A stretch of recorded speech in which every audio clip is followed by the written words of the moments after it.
ಯುವಚೇತನ ಯುವ ಸಾಧಕರನ್ನು ಗುರುತಿಸಿ ಪ್ರೋತ್ಸಾಹಿಸುವುದರ ಜೊತೆಗೆ ಯುವ ಪೀಳಿಗೆಗೆ ಸ್ಫೂರ್ತಿ ತುಂಬುವ ಕಾರ್ಯಕ್ರಮ. ಎಲೆಮೆರೆ ಕಾಯಂತಿರುವ ಯುವ ಪ್ರತಿಭೆಗಳನ್ನು ಗುರುತಿಸಿ ಅವರನ್ನು ಸಮುದಾಯಕ್ಕೆ ಪರಿಚಯಿಸುವ ವಿನೂತನ ಕಾರ್ಯಕ್ರಮವೇ ಯುವಚೇತನ. ತಪ್ಪದೇ ಕೇಳಿ ಪ್ರತಿ ಬುಧವಾರ ಬೆಳಗ್ಗೆ 9:50 ಮರುಪ್ರಸಾರ ಗುರುವಾರ ಮಧ್ಯಾಹ್ನ 3:10 ನಿಮ್ಮ ನೆಚ್ಚಿನ ಜನಧ್ವನಿ 90.8 ಕಂಪನಾಂಕದಲ್ಲಿ.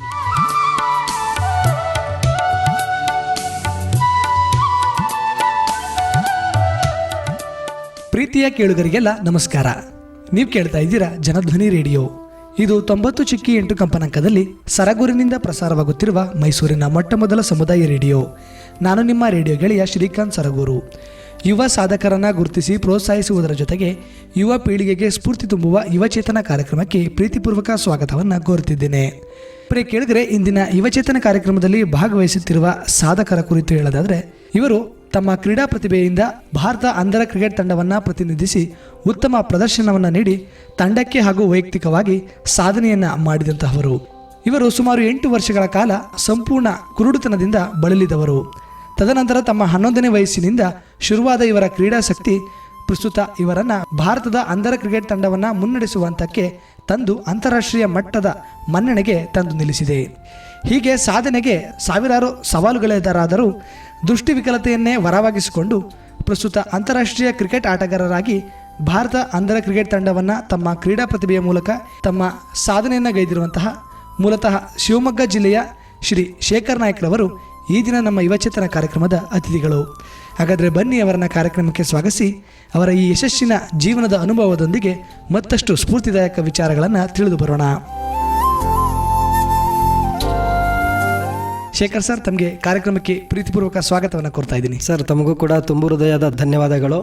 ಜನಧ್ವನಿ ಮತ್ತು ಸ್ವಾಮಿ ವಿವೇಕಾನಂದ ಯೂತ್ ಮೂಮೆಂಟ್ ಸಂಸ್ಥೆಯಿಂದ ನನಗೆ ಇವತ್ತು ಇಲ್ಲಿ ಕರೆಸಿ ನನ್ನ ಬಗ್ಗೆ ಜನರಿಗೆಲ್ಲ ತಿಳಿಯೋ ಥರ ಮಾಡ್ತಿರೋದಕ್ಕೆ ತಮಗೆ ಹೃತ್ಪೂರ್ವಕ ಧನ್ಯವಾದಗಳು ಸರ್.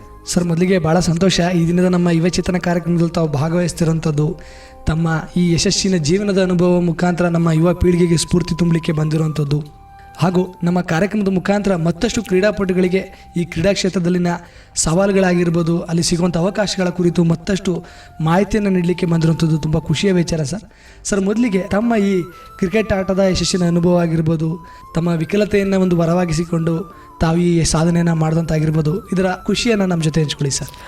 ಸರ್, ಮೊದಲಿಂದ ಹೇಳೋದಾದರೆ ನನ್ನ ಫ್ಯಾಮಿಲಿ ಬಂದ್ಬಿಟ್ಟು ಒಂದು ಪುವರ್ ಹಂಬಲ್ ಬ್ಯಾಕ್ಗ್ರೌಂಡ್ ಫ್ಯಾಮಿಲಿ, ತುಂಬ ಅಂದರೆ ತುಂಬ ಬಡತನ ಇರತಕ್ಕಂತಹ ಫ್ಯಾಮಿಲಿ. ಅದರಲ್ಲೂ ಕೂಡ ನಮ್ಮ ಒಂದು ಕುಟುಂಬದಲ್ಲಿ ಸುಮಾರು 16 ಜನರು ಎಲ್ಲ ಬ್ಲೈಂಡ್ ಆಗಿದ್ದರು. ಸೊ ಹಾಗಾಗಿ ಒಂದು ಲೈಫ್ನ ನೆಟ್ಟಿಗೆ ಸರ್ವೈವ್ ಮಾಡ್ಕೊಂಡು ಹೋಗೋಕ್ಕೂ ಕೂಡ ತುಂಬ ಕಷ್ಟ ಆಗ್ತಾಯಿತ್ತು. ಮತ್ತು ಅವರೆಲ್ಲ ಸ್ಕೂಲಿಗೇನು ಹೋಗಿರಲಿಲ್ಲ. ಹಾಗಾಗಿ ಬೇರೆ ನಾಲೆಡ್ಜ್ ಇತ್ತು, ಬಟ್ ಸ್ಕೂಲಿಂಗ್ ಮಾಡದೇ ಇರೋದ್ರಿಂದ ಅವರಿಗೆ ಅಷ್ಟೊಂದು ನಾಲೆಡ್ಜ್ ಇರಲಿಲ್ಲ.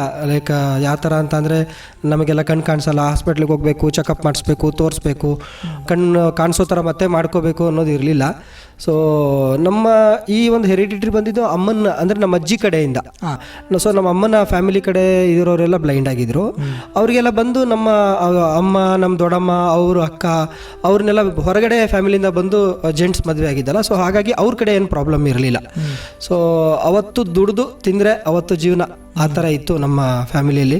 ಸೊ ಯಾರ್ದು ಸ್ವಂತ ಹೊಲ ಗದ್ದೆ ಎಲ್ಲ ಇರಲಿಲ್ಲ. ಎಲ್ಲರೂ ಬೇರೆಯವರ ಒಂದು ಗದ್ದೆಗೆ ಹೋಗಿ ಕೂಲಿ ಮಾಡಿ ಅವತ್ತು ಬಂದಿದ್ದಂತಹ ಸಂಬಳದಲ್ಲಿ ಅವರು ಜೀವನ ಮಾಡ್ಕೊಂಡು ಹೋಗ್ಬೇಕಾಗಿತ್ತು. ನಾನು ಒಬ್ಬ ಲಂಬಾಣಿ ಜನಾಂಗ ಅಂತ ಅಂದರೆ, ಜಾಸ್ತಿ ಲಂಬಾಣಿ ಜನಾಂಗದಲ್ಲಿ ಇವಾಗ ಒಳ್ಳೊಳ್ಳೆ ಲೆವೆಲಲ್ಲಿ ಇದ್ದಾರೆ, ಬಟ್ ಆವಾಗ ಸ್ಕೂಲಿಗೆ ಕಳಿಸ್ಬೇಕು ಅನ್ನೋದ್ರೆಲ್ಲ ಅವ್ರ ಮನಸ್ಸಲ್ಲಿ ಇರಲಿಲ್ಲ. ಸ್ಕೂಲಿಗೆ ಕಳಿಸೋದ್ರ ಬದಲಿ ಒಂದಿನ ಕೂಲಿ ಕೆಲಸಕ್ಕೆ ಕಳಿಸಿದ್ರೆ ದುಡ್ಡಾದರೂ ಬರುತ್ತೆ ಅನ್ನೋ ಒಂದು ಲೆಕ್ಕದಲ್ಲಿ ಇದ್ದರು. ಸೊ ಅವತ್ತು ಕೆಲಸಕ್ಕೆ ಹೋಗಿ ದುಡ್ದು ತಂದರೆ ಅವತ್ತು ತಿನ್ನೋಕ್ಕಾಗ್ತಾಯಿತ್ತು, ಇಲ್ಲಾಂದರೆ ಉಪವಾಸ ಮಾಡ್ಕೋಬೇಕಾಗಿತ್ತು, ಅಷ್ಟು ಇದಿತ್ತು. ಅದರಲ್ಲೂ ಕೂಡ ನಾನು ಒಂದು ಹುಟ್ತಾನೆ ಬೈ ಬರ್ತು ಫುಲ್ ಬ್ಲೈಂಡಾಗಿ ಹುಟ್ಟಿದೆ. ಏನಂದ್ರೆ ಏನೂ ಕಾಣಿಸ್ತಾ ಇರಲಿಲ್ಲ. ಒಂದು 7 ವರ್ಷದವರೆಗೂ ಈ ಒಂದು ನೋವನ್ನು ಅನುಭವಿಸ್ತೀನಿ ನಾನು. ಇವಾಗ ಆಪ್ರೇಷನ್ ಆದಮೇಲೆ ಒಂದು ಸ್ವಲ್ಪ ವಿಷನ್ ಬಂದಿದೆ, ಅದನ್ನ ಹೇಳ್ತೀನಿ. ಸೊ ನಾನು ಫುಲ್ ಬ್ಲೈಂಡ್ ಆಗಿದ್ದಾಗ ಈ ನಮ್ಮೂರಲ್ಲಿ ನಮ್ಮ ಮನೆ ಹೊಳೆ ಪಕ್ಕನೇ ಇತ್ತು. ನನಗೆ ಜೋರ ಗಾಳಿ ಬೀಸಿದಾಗ ಯಾರೋ ನನ್ನ ಮೇಲೆ ಉಫ್ ಅಂತ ಊದ್ತಾ ಇದ್ದಾರೆ ಅನ್ಸೋದು, ಅಥವಾ ಮಳೆ ಬಂದಾಗ ಯಾರೋ ನಮ್ಮ ಮನೆ ಮೇಲ್ಗಡೆ ನಿಂತ್ಕೊಂಡು ನೀರು ಚೆಲ್ತಾ ಇದ್ದಾರೆ ಅನ್ಸೋದು, ಅಥವಾ ಬಿಸಿಲು ಬಂದಾಗ ಮೇಲ್ಗಡೆ ಯಾರಾದರೂ ಬೆಂಕಿ ಹಚ್ಚಿದಾರ ಅನ್ಸೋದು. ಆಮೇಲೆ ಈ ಪಕ್ಷಿಗಳು, ಕೋಳಿ, ಕುರಿ, ನಾಯಿ, ಮೇಕೆಗಳೆಲ್ಲ ಅವು ಕೂಗೋದು ನೋಡಿ ನನಗೆ ಯಾಕೆ ಆ ಥರ ಕೂಗೋಕ್ಕಾಗಲ್ಲ, ಮತ್ತು ಅವು ನಂತರ ಯಾಕೆ ಇಲ್ಲ ಅನ್ನೋದು. ಮತ್ತು ನಮ್ಮ ಅಮ್ಮನ ಮುಖ ಮುಟ್ಟು ನೋಡಿ ಅಮ್ಮಂದು ಕೂದಲು ಉದ್ದ ಇದೆ, ನನ್ನ ಕೂದಲು ಉದ್ದ ಇಲ್ಲ. ಆಮೇಲೆ ಅಪ್ಪನ ಮುಖದಲ್ಲಿ ಈಗ ಒಂಥರ ಕುರ್ಚಲ್ ಗಡ್ಡ ಇದೆ, ಅಮ್ಮನ ಮುಖ ನೈಸ್ ಆಗಿದೆ. ಸೊ ಈ ಥರ ಭಾಳ ಕುತೂಹಲ ನನಗೆ ಉಂಟು ಮಾಡಿಸ್ತಾ ಇತ್ತು. ಸೊ ನಾನು ನಮ್ಮ ಅಪ್ಪ ಅಂತ ಇದ್ರು ಯಾವಾಗಲೂ, ನೀನು ಪ್ರಶ್ನೆ ಕೇಳೋದ್ರಲ್ಲಿ ಮಾತ್ರ ನಂಬರ್ 1 ಅಂತ. ಅಂದರೆ ಸರ್, ಈಗ ನಾನು ಈಗಿನ ಜನ್ರೇಷನ್ಗೆ ಹೇಳ್ಬೇಕಂದ್ರೆ ಮಕ್ಕಳು ಎಷ್ಟೇ ಕ್ವಶನ್ ಕೇಳಿದ್ರು ಕೂಡ ನನಗೆ ಗೊತ್ತಿಲ್ಲ, ಸುಮ್ಮನೆ ಇರು, ನಿನಗೆ ಯಾಕೆ ಅಂತ ಮಾತ್ರ ದಯವಿಟ್ಟು ಹೇಳಬೇಡಿ. ಹೌದು, ಅವರು ಆ ಕ್ವಶನ್ ಕೇಳ್ತಿರೋದು ನಾಳೆ ಒಂದು ದಿನ ಅದರಲ್ಲಿ ಅವರು ಸಾಧನೆ ಮಾಡ್ಬೋದು. ಅದಕ್ಕೆ ಅಪ್ಪ ಅಮ್ಮಂದರಿಗೆ ನನ್ನ ರಿಕ್ವೆಸ್ಟು, ನಿನಗೆ ಯಾಕೆ, ಸುಮ್ಮನಿರೋ, ಆ ಥರದ್ದೆಲ್ಲ ಹೇಳಬಾರ್ದು. ನಿಮಗೆ ಎಷ್ಟು ಗೊತ್ತಿದೆಯೋ ಹೇಳಬೇಕು, ಇಲ್ಲಾಂದರೆ ತಿಳ್ಕೊಂಬಂದಾದರೂ ಹೇಳಬೇಕು. ಸೊ ಆ ಥರ ಅಪ್ಪ ಅವ್ರಿಗೆ ಎಷ್ಟು ಗೊತ್ತಿತ್ತೋ ಅಷ್ಟೆಲ್ಲ ನನಗೆ ಹೇಳ್ತಾ ಇದ್ರು. ಸೊ ಹಾಗಾಗಿ ಕೆಲವೊಂದು ವಿಚಾರ ಎಲ್ಲ ಗೊತ್ತಾಗ್ತಾ ಇತ್ತು. ಹಾಗೇ ನಮ್ಮೂರಲ್ಲಿ ಲೈಕ್ ಬೇರೆ ಹುಡುಗರೆಲ್ಲ ಸ್ಕೂಲ್ ಗ್ರೌಂಡಲ್ಲಿ, ಹೊಳೆಯಲ್ಲಿ, ಮೇಲ್ಗಡೆ ಕಲ್ಲು ಮೇಲಿಂದ ನೀರೊಳಗೆ ಜಿಗಿಯೋದು ಎಲ್ಲ ಆಟ ಆಡ್ತಿರ್ತಿದ್ರು. ಸ್ಕೂಲ್ ಗ್ರೌಂಡಲ್ಲಿ ಕ್ರಿಕೆಟು, ಮರ್ಕೋತಿ, ಕಳ್ಳ ಪೊಲೀಸು ಎಲ್ಲ ಆಟ ಆಡ್ತಿದ್ರು. ನನಗೆ ಯಾರು ಆಟ ಆಡೋಕ್ಕೆ ಕರ್ಕೋತಾ ಇರಲಿಲ್ಲ, ಯಾಕೆಂದರೆ ನಾನು ಫುಲ್ ಬ್ಲೈಂಡ್ ಆಗಿದ್ದೆ. ನಾನು ಅವ್ರ ಜೊತೆ ಕಾಂಪೀಟ್ ಮಾಡೋಕ್ಕಾಗ್ತಾ ಇರಲಿಲ್ಲ. ಹಾಗಾಗಿ ಇದು ಅಮ್ಮನಿಗೆ ತುಂಬ ಹರ್ಟ್ ಆಗ್ತಾ ಇತ್ತು ಸರ್. ಅಮ್ಮ ಅದು ಯಾವಾಗಲೂ ತುಂಬ ಬೇಜಾರು ಮಾಡ್ಕೋತಾ ಇದ್ರು, ನನ್ನ ಮನೆಗೆ ಕಣ್ ಕಾಣಿಸಲ್ಲ ಅಂತ ಹೇಳ್ಬಿಟ್ಟು ಈ ಹುಡುಗರು ಕ್ರಿಕೆಟ್ ಆಡೋಕ್ಕೆ ಅಥವಾ ಕಬಡ್ಡಿ ಆಡೋಕ್ಕೆ ಅಥವಾ ಹೊಳೆಯಲ್ಲಿ ಆಟ ಆಡೋಕ್ಕೆ, ಕಳ್ಳ ಪೊಲೀಸ್ ಆಟ ಆಡೋಕ್ಕೆಲ್ಲ ಸೇರಿಸ್ಕೊಳ್ಳಲ್ಲ ಅಂತ. ಅವಾಗ ಅಮ್ಮ ನನಗೆ ಒಂದೇ ಒಂದು ಮಾತು ಹೇಳಿದ್ರು ಸರ್. ಒಂದಿನ ಈ ಹುಡುಗರೇ ನಿನ್ನನ್ನು ಬಂದ್ಬಿಟ್ಟು ಶೇಖರ್ ನಾನು ಆಟ ಆಡಕ್ಕೆ ಕರ್ಕೋ ಅನ್ನೋ ಲೆಕ್ಕದಲ್ಲಿ ನೀನು ಬೆಳಿಬೇಕು ಅಂತ ಅಂದರು. ಅಂದರೆ ಅಮ್ಮ ಹೇಳಿದ ಲೆಕ್ಕಾಚಾರ ಬೇರೆ, ಬಟ್ ನನ್ನ ಲೈಫಲ್ಲಿ ಆಗಿದ್ದು ಅದು ಬರೀ ಊರು ಮಟ್ಟಿಗೆ ಅಷ್ಟೇ ಅಲ್ಲದೆ ಅಂತಾರಾಷ್ಟ್ರೀಯ ಮಟ್ಟದಲ್ಲಿ ಆಯಿತು. ಆ ಒಂದು ಅನುಭವ ನನಗೆ ತುಂಬ ಅಂದರೆ ತುಂಬ ನನ್ನ ಲೈಫಲ್ಲಿ ಉನ್ನತ ಮಟ್ಟಕ್ಕೆ ತೊಗೊಂಡೋಗೋಕ್ಕೆ ನನಗೆ ಪ್ರೇರಣೆ ಕೊಟ್ಟಿದ್ದು ಅಂತಂದರೆ, ನೀನು ಈ 4 ಗೋಡೆಗಳ ಮಧ್ಯೆ ಇರಬಾರ್ದು, ನೀನು ಕಾಣಿಸಲ್ಲ ಅಂತ ಅಂದ್ರೂ ನೀನು ಅದನ್ನು ಆ ಒಂದು ಅಂಗವಿಕಲತೆಯನ್ನು ನೀನು ದೊಡ್ಡ ತೊಂದರೆ ಅಂತ ತಿಳ್ಕೊಳ್ಳದೆ ಅದನ್ನು ಅಸ್ತ್ರವಾಗಿ ಬಳಸ್ಕೊಂಡು ನೀನು ಸಾಧನೆ ಮಾಡಬೇಕು ಅಂತ ಯಾವಾಗಲೂ ಸಪೋರ್ಟ್ ಮಾಡ್ತಾ ಇದ್ರು ಸರ್. ಸರ್, ತಮಗೆ ತಾವು 7-8 ವರ್ಷಗಳು ಆಗೋ ತನಕ ತಮಗೆ ಕಣ್ಣಿನ ದೃಷ್ಟಿ ಇರಲಿಲ್ಲ ಸ್ವಲ್ಪನೂ. ಸಂಪೂರ್ಣವಾಗಿ ಅಂಧತ್ವದಿಂದ ತಾವು ಜೀವನವನ್ನು ನಡೆಸಿದಂಥವ್ರು ಆ ಬಾಲ್ಯದಲ್ಲಿ, ಅದು ಕಡು ಬಡತನದಲ್ಲಿ ತಾವು ಜೀವನವನ್ನು ನಡೆಸಿದಂಥವ್ರು.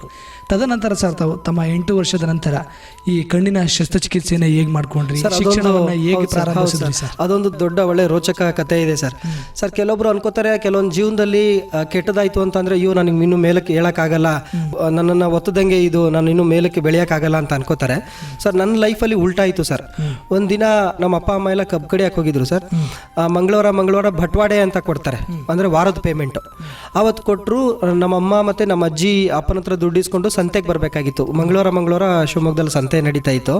ಸೊ ಅವಾಗ ರೇಷನ್ ಎಲ್ಲ ತಗೊಬರೋಕ್ಕೆ, ವಾರದ ರೇಷನ್ ಬರಬೇಕಾದ್ರೆ ನಾನು ಬರ್ತೀನಿ ಅಂತ ಹೇಳ್ಬಿಟ್ಟು ಭಾಳ ಹಠ ಮಾಡಿದಂತೆ. ನಮ್ಮಪ್ಪ ಹೊಡೆದ್ರಂತೆ, ಹೋಗ್ಬೇಡ ನೀನು ಅಂತ ಹೇಳ್ಬಿಟ್ಟು, ಹೋದ್ರೆ ಅದು ಇದು ಕೇಳ್ತೀಯ ಅಂತ ಹೇಳ್ಬಿಟ್ಟು, ಫಸ್ಟೇ ದುಡ್ಡಿಲ್ಲ ಅಲ್ಲಿ. ಸೊ ಹಾಗಾಗಿ ಅವತ್ತು ಆ ಒಂದು ಹೊಳೆ ಕ್ರಾಸ್ ಮಾಡಬೇಕಾದ್ರೆ ನಾನು ಅಮ್ಮನ ಸೀರೆ ತುಳಿದ್ಬಿಟ್ಟು ನಾನೊಂದು 20-25 ಅಡಿ ಹೊಳೆಯಲ್ಲಿ ಕೆಳಗಡೆ ಬಿದ್ದೋಗ್ಬಿಟ್ಟಂತೆ. ಸೊ ನನ್ನ ಬಲಗಡೆ ಇವಾಗಲೂ ಕೂಡ ಒಂದು ಮಾರ್ಕ್ ಇದೆ ಕಣ್ಣ ಹತ್ರನೇ. ಅಲ್ಲಿ ಜೋರಾಗಿ ಪೆಟ್ಟು ಬಿದ್ದು ಫುಲ್ಲು ಬ್ಲೀಡಿಂಗ್ ಆಗ್ತಾ ಇತ್ತಂತೆ. ಅವಾಗ ನಮ್ಮಮ್ಮ ಮತ್ತು ಅಜ್ಜಿ ಎಲ್ಲ ಜೋರಾಗಿ ಕೂಗಿದ್ದಕ್ಕೆ ನಮ್ಮ ದೊಡ್ಡಪ್ಪಂದ್ರು ಮತ್ತು ನಮ್ಮ ಅಪ್ಪ ಎಲ್ಲ ಓಡ್ಬಂದು ನನ್ನನ್ನು ಎತ್ತಿ ನೋಡಿದ್ರೆ ಸತ್ತೋಗ್ಬಿಟ್ಟಿದ್ದೀನಿ ಅಂತ ತಿಳ್ಕೊಬಿಟ್ಟಿದ್ದಾರೆ. ಆಮೇಲೆ ಕರ್ಕೊಬಂದು ಕಾಫಿ ಪೌಡ್ರ್, ಅವಾಗೆಲ್ಲ ಹಾಸ್ಪಿಟ್ಲಿಗೆ ಹೋಗ್ಬೇಕಂತ ಗೊತ್ತಿಲ್ಲಲ್ಲ ಸರ್, ಕಾಫಿ ಪೌಡ್ರು ಮತ್ತು ಅರ್ಶಿನ ಪುಡಿ ಎಲ್ಲ ತುಂಬಿ ಅಮ್ಮನ ಸೀರೆ ಹರಿದು ಅದನ್ನ ಹಣೆಗೆ ಪಟ್ಟಿ ಕಟ್ ಮಾಡಿ ಮನೇಲಿ ಮಲಗಿಸಿದ್ರು. ನೋಡಿ ಸರ್, ನಾನು ಹೇಳಿದ್ನಲ್ಲ ಸರ್, ಕೆಲವೊಂದು ಕೆಟ್ಟದಾದ್ರೂ ಒಳ್ಳೇದಾಗತ್ತೆ ಅನ್ನೋದಕ್ಕೆ ಆ ದೇವರೇ ಕಳಿಸಿದ್ದು ಏನೋ ಗೊತ್ತಿಲ್ಲ. ಬೆಂಗಳೂರಿಂದ ಈಗ ನಮ್ಮ SVYM ಇಂದ ಕಣ್ ಚೆಕಪ್ಗೆಲ್ಲ ಕ್ಯಾಂಪ್ ಮಾಡಿ ಬೇರೆ ಕಡೆ ಎಲ್ಲ ಹೋಗಿ ಕರ್ಕೊಬಂದು ಇಲ್ಲಿ ನಾವು ಅವ್ರ ಕ್ಯಾಟ್ರಾಕ್ಟ್ ರಿಮೂವ್ ಮಾಡಿಸೋದೆಲ್ಲ ಇವಾಗ ಮಾಡ್ತಾ ಇದೀವಲ್ಲ ಸರ್ ನಮ್ಮ ಸಂಸ್ಥೆಯಿಂದ. ಅದೇ ತರ ಬೆಂಗಳೂರಿಂದ ಯಾವುದೋ ಒಂದು ಸಂಸ್ಥೆ ನಮ್ಮೂರಿಗೆ ಕ್ಯಾಂಪಿಗೆ ಬಂದಿತ್ತು. ಕ್ಯಾಂಪಿಗೆ ಬಂದ್ಬಿಟ್ಟು ಡಾಕ್ಟ್ರಿಗೆ ಯಾರೋ ಹೋಗಿ ಹೇಳಿದ್ದಾರೆ, ಸರ್ ಅಲ್ಲೊಬ್ಬ ಹುಡುಗ ಮಲಗಿದ್ದಾನೆ, ಅವ್ನು ನಿನ್ನೆ ಬಿದ್ದೋಗ್ಬಿಟ್ಟ, ತುಂಬ ಅಂದರೆ ತುಂಬ ಬ್ಲೀಡಿಂಗ್ ಆಗ್ತಾ ಇದೆ, ಅವನಿಗೇನಾದರೂ ಡೆಟೈಲು ಟಿಂಚರ್ ಹಾಕ್ಬಿಟ್ಟು ಸ್ವಲ್ಪ ಇದು ಮಾಡಿ ಅಂತ, ವಾಷಿಂಗ್ ಮಾಡಿ ಅಂತ. ಸೊ ಅವಾಗ ಡಾಕ್ಟ್ರು ಬಂದರು. ನನ್ನ ಮುಖ ಎಲ್ಲ ನೋಡಿದಾಗ ಯಾಕೆ ಈ ಹುಡುಗಂಗೆ ಕಣ್ ಕಾಣಿಸಲ್ವಾ ಅಂತ ಕೇಳಿದ್ದಾರೆ. ಇಲ್ಲ ಸರ್, ಇವ್ರಿಗೆ ಕಾಣಿಸಲ್ಲ ಅಂತ ಅಂದಿದ್ದಕ್ಕೆ ಸರಿ ಇವ್ರನ್ನ ಕ್ಯಾಟ್ರಾಕ್ಟ್ ರಿಮೂವ್ ಮಾಡಿದ್ರೆ ಇವ್ರಿಗೆ ವಿಷನ್ ಬರುತ್ತೆ, ಕರ್ಕೊಂಡು ಬನ್ನಿ ಬೆಂಗಳೂರಿಗೆ ಅಂತ ಒಂದು ವಿಸಿಟಿಂಗ್ ಕಾರ್ಡಲ್ಲಿ ಬರೆದು ಕೊಟ್ರಂತೆ ಸರ್. ಅವಾಗ ಕರ್ಕೊಂಡು ಹೋದ್ರು. ಆಪ್ರೇಷನ್ ಆಯಿತು. ಆಪ್ರೇಷನ್ ಆದಾಗ ಅಮ್ಮನೂ ಬ್ಲೈಂಡ್ ಆಗಿದ್ರು, ಅಮ್ಮನಿಗೂ ಸ್ವಲ್ಪ ವಿಷನ್ ಬಂತು, ನನಗೂ ಕೂಡ ಸ್ವಲ್ಪ ವಿಷನ್ ಬಂತು. ಸೊ ಹಾಗಾಯ್ತು. ಆಮೇಲೆ ಇನ್ನೊಂದು ದೊಡ್ಡ ಸಮಸ್ಯೆ ಲೈಫಲ್ಲಿ ಆಗಿದ್ದು ಅಂದರೆ ಸರ್, ಅಪ್ಪ ಒಬ್ಬರೇ ದುಡಿಯೋರಾಗಿದ್ದು. ನನ್ನ ಕಣ್ಣು ಆಪ್ರೇಷನ್ ಆಗಿ ಬೆಂಗಳೂರಿಂದ ಮನೆಗೆ ಹೋಗಿ 3 ತಿಂಗಳಷ್ಟು ಒಳಗಡೆ ನಮ್ಮ ತಂದೆ ತೀರ್ಕೊಬಿಟ್ರು. 94 ಅಕ್ಟೋಬರ್ 17 ನಮ್ಮ ತಂದೆ ತೀರ್ಕೊಂಡಿದ್ದಿನ ಸರ್. ನನಗೆ ಕಣ್ಣು ಆಪ್ರೇಷನ್ ಆಗಿದ್ದು ಆಲ್ಮೋಸ್ಟ್ ಜೂನಲ್ಲಿ. 3 ತಿಂಗಳಲ್ಲಿ ಇನ್ನೂ ಡ್ರಾಪ್ಸ್ ನಡೀತಾ ಇತ್ತು. ಅಷ್ಟೊತ್ತಿಗೆ ಅಪ್ಪ ತೀರ್ಕೊಬಿಟ್ರು. ಆಮೇಲೆ ಅಮ್ಮಂಗೆ ಕಣ್ ಕಾಣಿಸಲ್ಲ ಬೇರೆ, ಅವ್ರು ಹೋಗಿ ಬೇರೆಯವ್ರ ಹೊಲ ಗದ್ದೆಯಲ್ಲಿ ಕೆಲಸ ಮಾಡೋಕ್ಕಾಗತ್ತಾ ಇಲ್ಲ. ಊಟ ತಿಂಡಿಗೆ ಭಾಳ ಸಮಸ್ಯೆ ಆಗ್ತಾ ಇತ್ತು. ದೊಡ್ಡಪ್ಪಂದ್ರು ಅಥವಾ ನಮ್ಮ ಅಜ್ಜಿ ಅವರೆಲ್ಲ 1 ಹೊತ್ತು ಊಟ ಅಥವಾ 2 ಹೊತ್ತು ಊಟ ಕೊಡ್ತಾಯಿದ್ರು. ಸೊ ಅದನ್ನೇ ತಿನ್ಕೊಂಡು ಹೆಂಗೋ ಜೀವನ ಮಾಡ್ತಾಯಿದ್ರು. ಆಮೇಲೆ ಅಮ್ಮಂಗೆ ನಾನು ನಮ್ಮೂರಲ್ಲಿ ಒಂದು ಗೌರ್ಮೆಂಟ್ ಸ್ಕೂಲ್ ಇದೆ, ಅವ್ರು ಅಂದ್ರಂತೆ ಹಿಂಗೆ ಸ್ಪೆಷಲ್ ಸ್ಕೂಲ್ ಇದೆ ಒಂದು, ಕರ್ಕೊಂಡೋಗಿ ಸೇರಿಸಿ ಅಲ್ಲಿ ಎಲ್ಲ ಫ್ರೀ ಇರುತ್ತೆ ಅಂತ. ಸರ್ ನಮ್ಮಮ್ಮ ಅವತ್ತೇ ಡಿಸೈಡ್ ಮಾಡಿದ್ದು ನನ್ನ ಮಗನ ಹಾಸ್ಟ್ಲಿಗೆ ಹಾಕಬೇಕು ನಾನು ಅಂತ. ನಮ್ಮಮ್ಮ ಸರ್ ಹಾಸ್ಟ್ಲಿಗೆ ಹಾಕಿದ್ದು ನನಗೆ ನೀನು IAS ಆಫೀಸರ್ ಆಗಬೇಕು ಅಥವಾ IPS ಆಫೀಸರ್ ಆಗಬೇಕು, ಡಾಕ್ಟರ್ ಆಗಬೇಕು, ಇಂಜಿನಿಯರ್ ಆಗಬೇಕು ಅಂತ ಅಲ್ಲ. ಏನಕ್ಕಿರ್ಬೋದು ಹೇಳಿ, ಫ್ರೀ ಊಟ ತಿಂಡಿ ಬಟ್ಟೆ ಸಿಗುತ್ತೆ ಅನ್ನೋ ಕಾರಣಕ್ಕೋಸ್ಕರ ನಮ್ಮಮ್ಮ ನನಗೆ ಸ್ಕೂಲಿಗೆ ಹಾಕಿದ್ರು. ಆಮೇಲೆ ಸ್ಕೂಲಿಗೆ ಹಾಕಾದ್ಮೇಲೆ ನಮ್ಮಮ್ಮನೂ ಅವ್ರಿಗೂ ಕೂಡ ಒಂದು 2-3 ಇಯರ್ಸ್ ಯಾರೂ ನೋಡ್ಕೊಳೋರು ಇರಲಿಲ್ಲ. ಹಂಗೂ ಸ್ವಲ್ಪ ಆ ಕಡೆ ಈ ಕಡೆ ಹೆಂಗೋ ಮಾಡಿ ಜೀವನ ಮಾಡ್ತಾಯಿದ್ರು ಸರ್. 97 ನಾನು ಸ್ಕೂಲ್ ಟೀಮಲ್ಲಿ ಕ್ರಿಕೆಟ್ ಆಡೋಕ್ಕೆ ಸ್ಟಾರ್ಟ್ ಮಾಡಿದೆ. ಸೊ ಆಮೇಲೆ ಅಮ್ಮನಿಗೆ ನೆಕ್ಸ್ಟು 98 ಹೇಳಿದೆ, ಈ ಥರ ಅಮ್ಮ ನಾನು ಕ್ರಿಕೆಟ್ ಆಡ್ತಾ ಇದ್ದೀನಿ ಅಂತ. ಸೊ ಅಮ್ಮ ನೀನು ಇದರಲ್ಲೇ ಏನಾದರೂ ಸಾಧನೆ ಮಾಡಬೇಕು, ಇಡೀ ಪ್ರಪಂಚ ನಿನ್ನನ್ನು ಗುರುತಿಸೋ ಥರ ನೀನು ಇದರಲ್ಲೇ ಬೆಳಿಬೇಕು ಅಂತ ಅಂದರು. ಆವಾಗ ಇದನ್ನೇ ನಾನು ಲೈಫ್ ಚಾಲೆಂಜ್ ಆಗಿ ತೊಗೊಂಡೆ ಸರ್ ಅಷ್ಟೇ. ಸರ್, ಈಗ ತಾವು ತಮಗೆ 9 ವರ್ಷ ಆಗೋ ತನಕ ತಾವು ಯಾವುದೇ ರೀತಿಯ ಶಿಕ್ಷಣಕ್ಕೆ ಮುಂದಾಗಲಿಲ್ಲ, ಶಾಲೆಗೆ ಸೇರಲಿಲ್ಲ. ತದನಂತರ ತಾವು ಅಂಧರ ಶಾಲೆಗೆ ಸೇರ್ಕೊಳ್ತೀರಾ, ಅಲ್ಲಿ ಕ್ರಿಕೆಟನ್ನು ಆಡಲಿಕ್ಕೆ ಅಭ್ಯಾಸವನ್ನು ಶುರು ಮಾಡಿ ತಮ್ಮ ಅಮ್ಮನವರ ಆಸೆ ಅಂತ ತಾವು ಈ ಕ್ರೀಡೆಯಲ್ಲಿ ತೋರಿಸ್ಕೊಳ್ತೀರಾ ಸರ್. ತದನಂತರ ಈ ಕ್ರೀಡಾಸಕ್ತಿ ಯಾವ ಹಂತಕ್ಕೆ ತಮ್ಮನ್ನ ತೆಗೆದುಕೊಂಡು ಹೋಗ್ತು ಸರ್? ಆರಂಭದ ಕ್ರಿಕೆಟ್ ಪಂದ್ಯಾವಳಿಗಳ ಅನುಭವ ಹೇಗಿತ್ತು ಸರ್? ಸರ್, ನಮ್ಮ ಲೈಫಲ್ಲಿ ನಾವು ಪ್ರತಿ ಗಳಿಗೆನೂ ಪ್ರತಿ ಕ್ಷಣನೂ ನಮಗೆ ಚಾಲೆಂಜೇನೆ. ಹೌದು. ಸೊ ಆ ಥರ ಚಾಲೆಂಜ್ ಇಲ್ಲದೆ ಇರೋ ಲೈಫೇ ಅಲ್ಲ. ಸೊ ಯಾವಾಗಲೂ ನಾವು ಚಾಲೆಂಜನ್ನು ಅಕ್ಸೆಪ್ಟ್ ಮಾಡಿಕೊಂಡು ಆ ಚಾಲೆಂಜ್ ಕಡೆಗೆ ಬೆಳೆಯೋದಕ್ಕೆ ಹೋಗಬೇಕೇ ಹೊರತು ಹರಿಯೋ ನೀರು ಕಡೆ ಒಂದು ಕಸ ಕಡ್ಡಿನೂ ಕೂಡ ಹಾರ್ಕೊಂಡು ಹೋಗುತ್ತಂತೆ. ಅದೇ ಹರಿಯೋ ನೀರು ಆಪೋಸಿಟಲ್ಲಿ ಜೀವಂತ ಮತ್ಸ್ಯ ಹೋಗಕ್ಕೆ ಮಾತ್ರ ಸಾಧ್ಯ. ಸೊ ನನ್ನ ಗುಣ ಆ ಥರ ಸರ್. ನಾನು ನನ್ನ ಲೈಫಲ್ಲಿ ಆಗಲ್ಲ ಅನ್ನೋದೇ ಇಲ್ಲ ಸರ್ ನನಗೆ. ಸೊ ಹಾಗಾಗಿ ನಾನು ಕ್ರಿಕೆಟ್ ಆಡೋಕ್ಕೆ ಸ್ಟಾರ್ಟ್ ಮಾಡಿದೆ. ಅದು 9 ವರ್ಷ ಇದ್ದಾಗ ನಾನು 1ನೇ ಕ್ಲಾಸ್ ಹುಡುಗ. ಸೊ ಅಲ್ಲಿಂದ ಕ್ರಿಕೆಟ್ ಆಡೋಕ್ಕೆ ಸ್ಟಾರ್ಟ್ ಆದಮೇಲೆ ಅಮ್ಮ ನೀನೇನಾದರೂ ಸಾಧನೆ ಮಾಡಬೇಕು ಅಂತ ಹೇಳಿ ಜಸ್ಟ್ 1 ವರ್ಷಕ್ಕೆ ಅವರು ಕೂಡ ತಿರ್ಕೊಬಿಡ್ತಾರೆ. 98ನೇ ಇಸ್ವಿ ಜನವರಿ 2ನೇ ತಾರೀಕು. ಸೊ ನನಗೆ ಭಾಳ ಬೇಸರ ಸರ್ ಅದು. ನನಗೆ ಅಣ್ಣ ತಮ್ಮ ಅಕ್ಕ ತಂಗಿ ಅವ್ರು ಯಾರೂ ಇಲ್ಲ ಸರ್. ಹಂಗೂ ಅಮ್ಮ ತೀರ್ಕೊಂಡಾದ್ಮೇಲಿಂದ ಒಂದು 2002ನೇ ಇಸ್ವಿವರೆಗೂ ಶಿವಮೊಗ್ಗ ಸ್ಕೂಲಲ್ಲೇ ಇದ್ದೆ.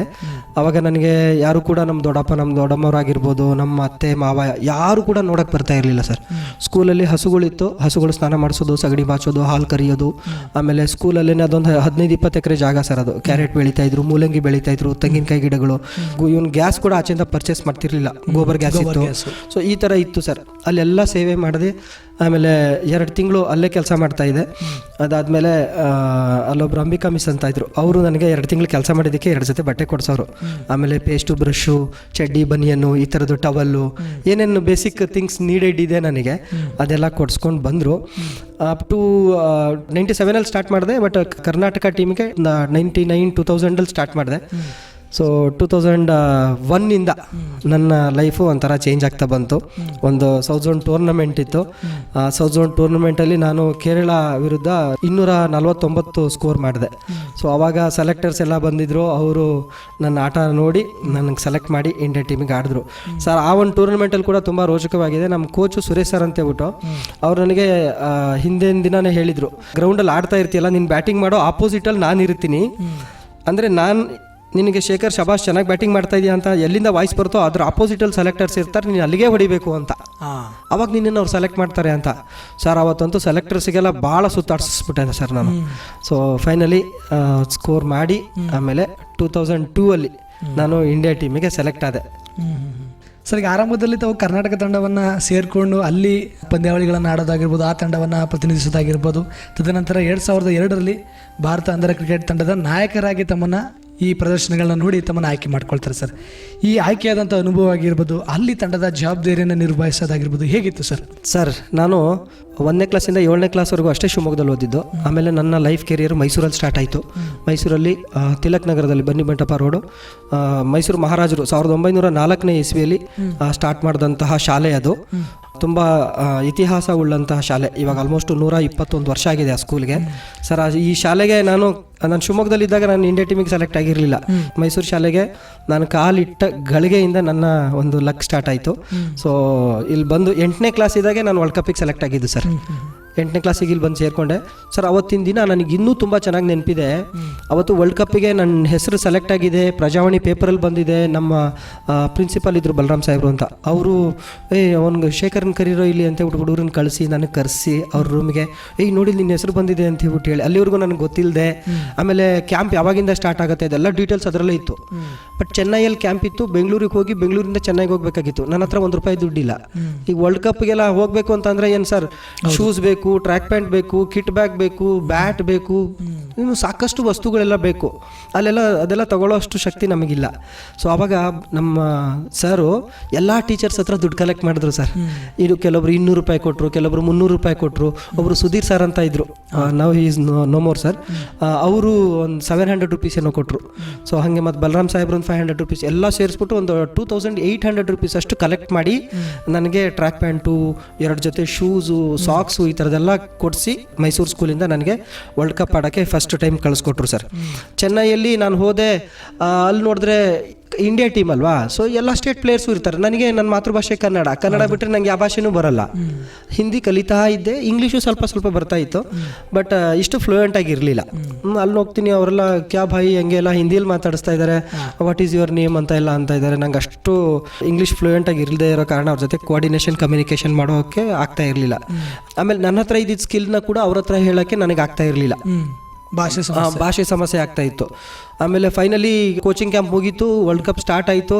ಆ ಒಂದು ಇಡೀ ವರ್ಲ್ಡ್ ಕಪ್ಪಲ್ಲಿ 7 ಮ್ಯಾಚ್ ಆಡಿದ್ವಿ, 2 ಮ್ಯಾಚ್ ಗೆದ್ವಿ. ಈವನ್ ನಾವೇ ಆರ್ಗನೈಸ್ ಮಾಡಿದ್ರು ಕೂಡ, ಚೆನ್ನೈಯಲ್ಲಿ ನಡೀತು, ನಾವೇ ಆರ್ಗನೈಸ್ ಮಾಡಿದ್ರು ಕೂಡ ಈವನ್ ಇಂಡಿಯಾ ಟೀಮು ಸೆಮಿಫೈನಲಿಗೆ ಕೂಡ ಹೋಗಲಿಲ್ಲ ಸರ್. ನೋಡಿ ಸರ್, ನಮ್ಮ ಲೈಫಲ್ಲಿ ನಮ್ಮ ಸಂಸಾರದಲ್ಲಾಗಿರ್ಬೋದು, ನಾವು ಕೆಲಸ ಮಾಡೋ ಜಾಗದಲ್ಲಾಗಿರ್ಬೋದು, ನಮ್ಮ ಸುತ್ತಮುತ್ತದ ಒಂದು ಪ್ರದೇಶದ ಆಗಿರ್ಬೋದು, ಒಂದು ಕೋಆರ್ಡಿನೇಷನ್ ಕಮ್ಯುನಿಕೇಷನ್ ಇಲ್ಲಾಂದರೆ ಕೊಲಾಪ್ಸ್ಟ್ ಆಗೋಗ್ಬಿಡುತ್ತೆ ಸರ್. ನಿಜ ಸರ್. ಒಂದು coordination communication, cricket team is A team game sir, not A individual game. So ಎಲ್ಲರ ಒಂದು ಸಪೋರ್ಟಿಂದನೇ ಆ ಒಂದು ಕ್ರಿಕೆಟ್ ಟೀಮ್ನ ನಡ್ಸೋಕ್ಕಾಗೋದು ಅಥವಾ ಒಂದು ಫ್ಯಾಮಿಲಿನ ನಡ್ಸೋಕ್ಕಾಗೋದು, ಒಗ್ಗಟ್ಟಿದ್ರೆ ಮಾತ್ರ. ಸೊ ಇಲ್ಲಿ ಒಗ್ಗಟ್ಟೆ ಇಲ್ದಿರೋ ಕಾರಣ ನಾವು 2 ಮ್ಯಾಚ್ ಗೆದ್ವಿ, ಈವನ್ ಸೆಮಿಫೈನಲಿಗೆ ಕೂಡ ಕ್ವಾಲಿಫೈ ಆಗಲಿಲ್ಲ. ಆಮೇಲೆ ಅದೇ ಥರ 2004ಅಲ್ಲಿ ನಾನಿನ್ನೂ ಮೈಸೂರು ಸ್ಕೂಲಲ್ಲೇ 9ನೇ ಕ್ಲಾಸಲ್ಲಿದ್ದೆ ಸರ್, 9-10ನೇ ಕ್ಲಾಸಲ್ಲಿದ್ದೆ. 2005ಅಲ್ಲಿ ನಾನು 10th ಮುಗಿಸಿದ್ದು. ಆವಾಗ ಪಾಕಿಸ್ತಾನಕ್ಕೆ ಹೋದ್ವಿ. ಪಾಕಿಸ್ತಾನದಲ್ಲೂ ಕೂಡ ಮ್ಯಾಚ್ ಆಡಿದ್ವಿ. ಶೇಖ್ಪುರ್ ಅನ್ನೋ ಜಾಗದಲ್ಲಿ ಲಾಸ್ಟ್ ಮ್ಯಾಚಲ್ಲಿ 198 ಹೊಡೆದೆ ನಾನು. ಸೊ ಅದೇ ನನ್ನ international level highest score. So ಆದರೂ ಕೂಡ ಅದು 5 ಮ್ಯಾಚ್ ಇದ್ದಿದ್ದು, ನಾವು ಜಸ್ಟ್ 2 ಗೆದ್ವಿ, ಅವ್ರು 3 ಗೆದ್ದರು. ನನಗೆ ಭಾಳ ಬೇಸರ ಆಗ್ತಾಯಿತ್ತು. ನಾನು ಚೆನ್ನಾಗಿ ಪರ್ಫಾರ್ಮೆನ್ಸ್ ಮಾಡಿದ್ರು ಕೂಡ ಬೇರೆಯವ್ರು ಯಾರು ಆಡ್ತಾ ಇಲ್ಲ, ನನ್ನ ಹತ್ರ ಇರೋ ಸ್ಕಿಲ್ಸ್ನ ಬೇರೆಯವ್ರಿಗೆ ಕೊಡೋಕ್ಕಾಗ್ತಾ ಇಲ್ಲ. ಸೊ ಈ ಥರದ್ದೆಲ್ಲ ಬಂತು ಸರ್. ಅಲ್ಲಿಗೆ 2006ನೇ ಇಸ್ವಿ ನಂದು 10th ಮುಗಿಸ್ಕೊಂಡು ನಾನು PU ಮಾಡಲಿಕ್ಕೆ ಅಂತ ಮತ್ತೆ ಬೆಂಗಳೂರಿಗೆ ಹೋದೆ ಸರ್. ಬೆಂಗಳೂರು ಟೀಮ್ ಅವರು ನಾನು ಮೈಸೂರಲ್ಲಿದ್ದರೂ ಕೂಡ ನನಗೆ ನೀನು ಚೆನ್ನಾಗಿ ಆಡ್ತೀಯ, ನಮ್ಮ ಟೀಮಿಗೆ ಬಂದ್ಬಿಡು ಅಂದರೆ ಅವ್ರ ಟೀಮ್ ಗೆಲ್ಲಿಸ್ಲಿ ಅಂತ ಹೇಳ್ಬಿಟ್ಟು ನನ್ನ ಹೆಂಗೆಂಗೋ ಮಾಡಿ ಬೆಂಗಳೂರು ಟೀಮಿಗೆ ಕರ್ಕೊಂಡ್ರು. ಸೊ ಆವಾಗ ಅಲ್ಲಿ 2006 ವರ್ಲ್ಡ್ ಕಪ್ಪಿಗೆ ಸೆಲೆಕ್ಟ್ ಆಗಿ ವರ್ಲ್ಡ್ ಕಪ್ಪಲ್ಲಿ ಆಡಿದ್ವಿ ಸರ್. ನಾನು ಸುಮಾರು 9 ಮ್ಯಾಚ್ ಏನೋ ಆಡಿದೆ ಸರ್. 9 ಮ್ಯಾಚಿಗೆ 681 ರನ್ನೇನೋ ಹೊಡೆದ್ಬಿಟ್ಟು 37-42 ವಿಕೆಟ್ ತೊಗೊಂಡೆ ಸರ್ ನಾನು. ಆವಾಗ man of the series, best batsman of the world cup, man of the matches ಸುಮಾರು ಇದೆಲ್ಲ ಬಂತು. ಆಮೇಲೆ ಅವಾಗ ಕ್ಯಾಶ್ ಎಲ್ಲ ಅಂದರೆ ಡಾಲರ್ಸ್ ಲೆಕ್ಕದಲ್ಲಿ ನಮಗೆ ಕ್ಯಾಶ್ ಪ್ರೈಸಸ್ ಎಲ್ಲ ಕೊಟ್ಟರು. ಆದರೂ ಕೂಡ ಫೈನಲ್ ಮ್ಯಾಚು ಪಾಕಿಸ್ತಾನ ಮೇಲೆ ಮತ್ತೆ ಸೋತೋಗ್ಬಿಟ್ವಿ ಸರ್ ನಾವು. ಸರ್ ಅದೇನೋ ಗೊತ್ತಿಲ್ಲ, ಅವತ್ತಿನ ದಿನವೇ ಆ ಒಂದು ಫೈನಲ್ ಮ್ಯಾಚ್ ಮುಗಿದು ಆ ಪಾಕಿಸ್ತಾನದವ್ರು ಏನು ಟ್ರೋಫಿ ರಿಸೀವ್ ಮಾಡ್ಕೋತಾ ಇದ್ರು ಅವತ್ತೇ ಪಣ ತೊಟ್ಟೆ ಸರ್ ನಾನು. ಏನು ಭೀಷ್ಮ ಅಂತೀವಿ ಸರ್, ಆ ಭೀಷ್ಮ ತೊಟ್ಟೆ ನಾನು ಭಾರತ ದೇಶದ ಕ್ಯಾಪ್ಟನ್ ಆಗಬೇಕು, ಎಲ್ಲರ ಜೊತೆಗೂ ಎಲ್ಲ ಭಾಷೆನೂ ಕಲಿಬೇಕು, ನನ್ನ ಹತ್ರ ಇರೋ ಸ್ಕಿಲ್ನ ಬೇರೆಯವ್ರಿಗೆ ಹೇಳ್ಕೊಡ್ಬೇಕು, ಬೇರೆಯವ್ರ ಹತ್ರ ಇರೋ ಸ್ಕಿಲ್ನ ನಾನು ಕಲಿಬೇಕು, ಫೈನಲಿ ಇಂಡಿಯಾ ವರ್ಲ್ಡ್ ಕಪ್ಸ್ಗಳನ್ನ ಗೆಲ್ಲಬೇಕು, ಟೈಟಲ್ಸ್ಗಳನ್ನ ಗೆಲ್ಲಬೇಕು ಅಂತ ಅವತ್ತೇ ಪಣ ತೊಟ್ಟೆ ಸರ್ ನಾನು.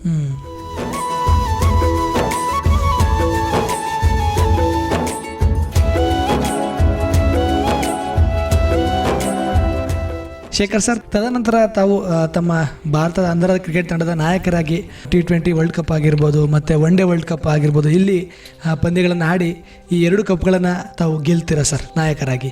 ಈ ಪಂದ್ಯಗಳ ಅನುಭವ ಹೇಗಿತ್ತು? ಈ ಕಪ್ ಗೆದ್ದಂಥ ಖುಷಿ ಅನುಭವನ ನಮ್ಮ ಜೊತೆಗೆ ಹಂಚ್ಕೊಳ್ಳಿ ಸರ್. ಸ್ವಾಮಿ ವಿವೇಕಾನಂದರು ಹೇಳ್ತಾರೆ ಸರ್, ಒಬ್ಬ ಲೀಡರ್ ಅನ್ನೋನು ನಾಲ್ಗೆ ಥರ ಅಂತೆ. ನಾಲ್ಗೆ, leader like A tongue, enemies are like a teeth. ಈ ನಾಲ್ಗೆ ಹೆಚ್ಚು ಕಮ್ಮಿಯಾಗಿ ಆ ಕಡೆ ಈ ಕಡೆ ಹೋಗ್ಬಿಟ್ರೆ ಹಲ್ಲು ಕಚ್ಕೊಬಿಡುತ್ತೆ. ನಿಜ. ಸೊ ನಾಲ್ಗೆನ ಎಷ್ಟು ಪ್ಯೂರಾಗಿ ಎಷ್ಟು ಪರ್ಫೆಕ್ಟಾಗಿ ನಾವು ಇಟ್ಕೊಂಡು ನಮ್ಮ ಪರ್ಫೆಕ್ಟ್ ಲೈಫ್ನ ನಡ್ಸ್ಕೊಂಡು ಹೋಗ್ತೀವಿ, ಆವಾಗ ಬೇರೆಯವ್ರು ನಮ್ಮ ಮೇಲೆ ಬೆರಳು ತೋರಿಸ್ದೇ ಇರೋ ಥರ ಆಗುತ್ತೆ ಸರ್. ನನ್ನ ಪಾಲಿಸಿನೂ ಅದೇ ಸರ್.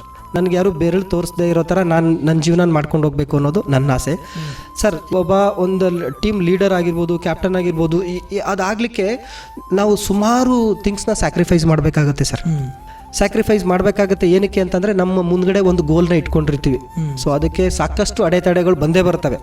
ಆ ಅಡೆತಡೆಗಳನ್ನೆಲ್ಲ ನಾವು ಮೆಟ್ಟಿ ನಿಂತು ಮುಂದಕ್ಕೆ ಹೋದ್ರೇ ಆ ಒಂದು ಗೋಲ್ನ ನಾವು ಅಚೀವ್ ಮಾಡೋಕ್ಕೆ ಸಾಧ್ಯ. ಸೊ ಅದೇ ಥರ 2010ನಲ್ಲಿ ಸೇಮ್ ಪ್ರಜಾವಾಣಿ ಪೇಪರೇ ನನ್ನ ಭಾರತ ತಂಡದ ನಾಯಕನಾಗಿದ್ದೀನಿ ಅಂತೇಳ್ಬಿಟ್ಟು ಪ್ರಕಟಣೆ ಮಾಡ್ತಾರೆ. ಸೊ ಅದಾದಮೇಲೆ ಒಂದು 2 ತಿಂಗಳಲ್ಲೇ ಇಂಗ್ಲೆಂಡ್ ಟೂರ್ ಇರುತ್ತೆ.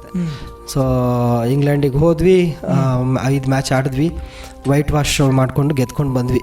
ನನಗೆ ಅವತ್ತು ಒಂದು ತುಂಬ ಪ್ರೌಡ್ ಫೀಲ್ ಆಗಿತ್ತು ಸರ್. ಅಂದರೆ 2007ನಲ್ಲಿ ಕೂಡ ನಾವು ಇಂಗ್ಲೆಂಡಿಗೆ ಹೋಗಿದ್ವಿ. ಅವಾಗ ಬೇರೆಯವ್ರ ಕ್ಯಾಪ್ಟನ್ ಆಗಿದ್ರು, ಅವ್ರ ಐಡಿಯಾ ಹೆಂಗಿತ್ತು ಹಂಗೆ ನಡೀತಾ ಇತ್ತು. ಹಂಗೂ ಅವಾಗ 3 ಒನ್ ಡೇಯಲ್ಲಿ ನಾವು 2 ಗೆದ್ದು 1 ಸೋತೋಗ್ಬಿಟ್ಟಿದ್ವಿ. ನನ್ನ ಲೆಕ್ಕ ಏನಂತಂದರೆ, ಒಂದು ಸರಿ ಟೂರ್ನಮೆಂಟಿಗೆ ಹೋದರೆ ಒಂದು ಮ್ಯಾಚ್ ಸೋಲ್ದೇ ಬರಬೇಕು.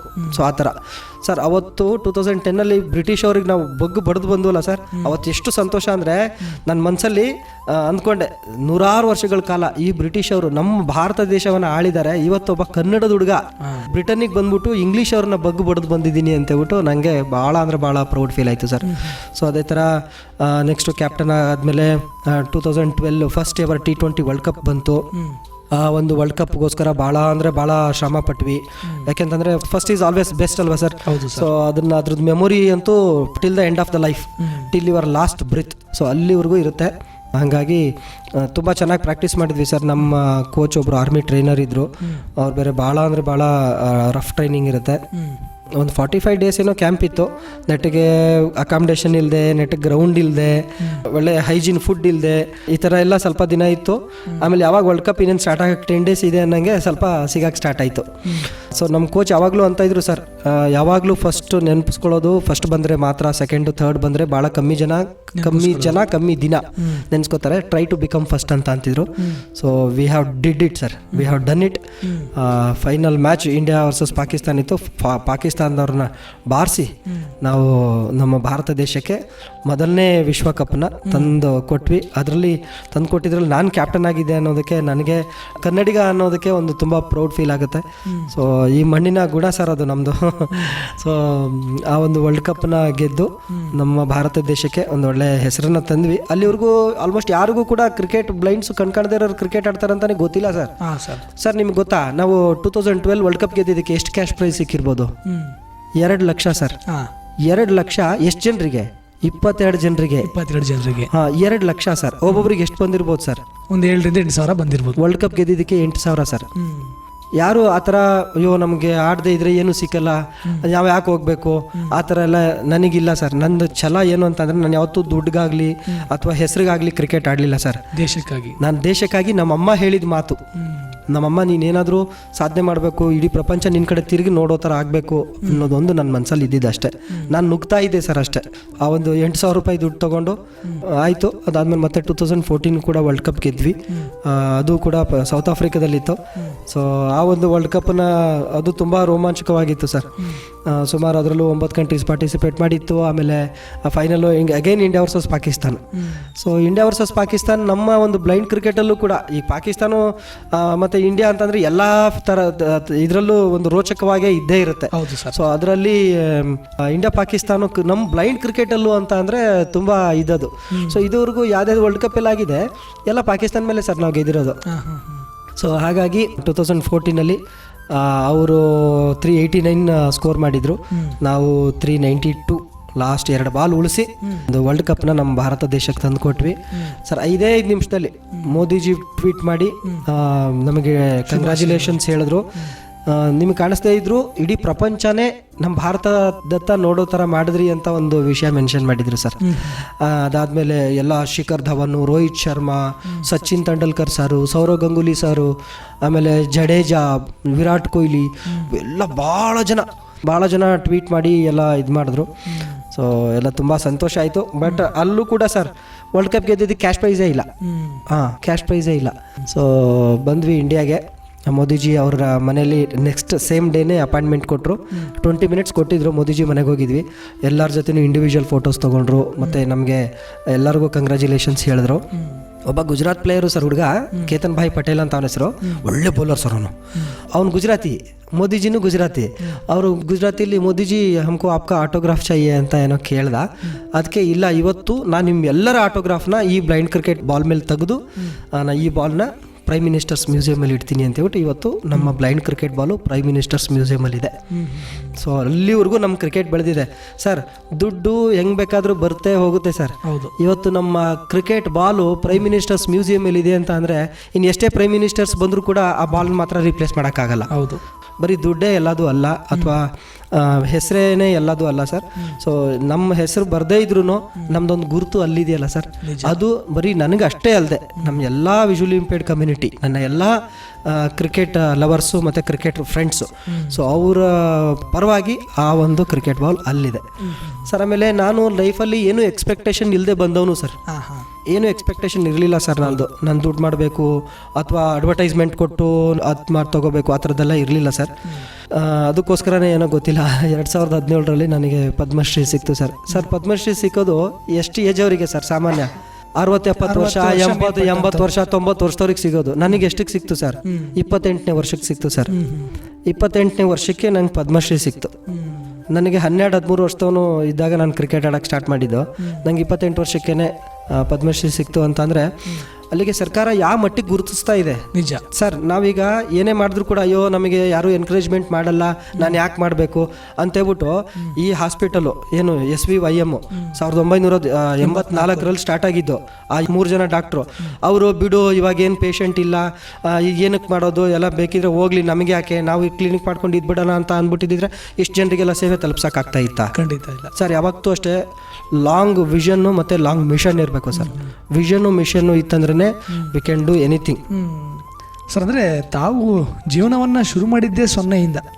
ಯಾಕೆಂದರೆ ತಾವು ಹುಟ್ಟಿದಾಗಲಿಂದ 8 ವರ್ಷಗಳ ಕಾಲ ಸಂಪೂರ್ಣ ಕುಡುತನದಲ್ಲಿನ ಜೀವನವನ್ನು ಕಂಡಂಥವ್ರು, ಜೊತೆಗೆ ಬಡತನ, ಒಂದು ಹೊತ್ತಿನ ಊಟಕ್ಕಾಗಿ ಕೂಲಿಯನ್ನು ನೆಚ್ಕೊಂಡಂಥ ಕುಟುಂಬ, ಇದನ್ನೆಲ್ಲ ತಾವು ಎದುರಿಸಿ ತಾವು 9ನೇ ವರ್ಷದಲ್ಲಿ ಶಿಕ್ಷಣವನ್ನು ಪ್ರಾರಂಭಿಸಿ ತಮ್ಮ ತಾಯಿಯವರ ಆಸೆಯಂತೆ ಕ್ರಿಕೆಟ್ ಕ್ರೀಡೆಯಲ್ಲಿ ತೊಡಗಿಸ್ಕೊಳ್ತಾ ಸತತ ಶ್ರದ್ಧೆ ಹಾಗೂ ಪರಿಶ್ರಮದ ಮೂಲಕ ಭಾರತ ದೇಶಕ್ಕೆ ಒಂದು ಕಪ್ಪನ್ನು ಗೆದ್ದು ಪ್ರಪಂಚಾದ್ಯಂತ ನಮ್ಮ ದೇಶವನ್ನು ನೋಡುವಂಥ ಕೆಲಸವನ್ನು ಮಾಡಿದಂಥದ್ದು ಸರ್.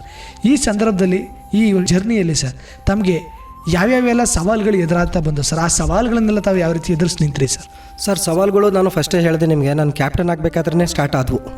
ಈಗ ಒಬ್ಬರು ಏನು ಗೊತ್ತಿಲ್ಲದೆ ಸುಮ್ಮನೆ ಒಂದು ಮನೆಯಲ್ಲಿ ಒಂದು ಊರಲ್ಲಿ ಇರೋದಕ್ಕೂ ಅವರೇ ನಿಧಾನಕ್ಕೆ ಏನಾದರೂ ಒಂದು ಉದ್ಯೋಗ ಮಾಡಿಕೊಂಡು ಬೆಳೀತಾ ಬೆಳೀತಾ ಬೆಳೀತಾ ಬೆಳೀತಾ ಆ ಊರಿಗೆ ದೊಡ್ಡವರಾಗಿ, ಆ ಡಿಸ್ಟ್ರಿಕ್ಟಿಗೆ ದೊಡ್ಡವರಾಗಿ, ಆ ತಾಲೂಕಿಗೆ ದೊಡ್ಡವರಾಗಿ, ಆ ಸ್ಟೇಟ್ಗೆ ದೊಡ್ಡವರಾದಾಗೇ ಅವರು ಜನರಿಗೆ ಗೊತ್ತಾಗೋದು.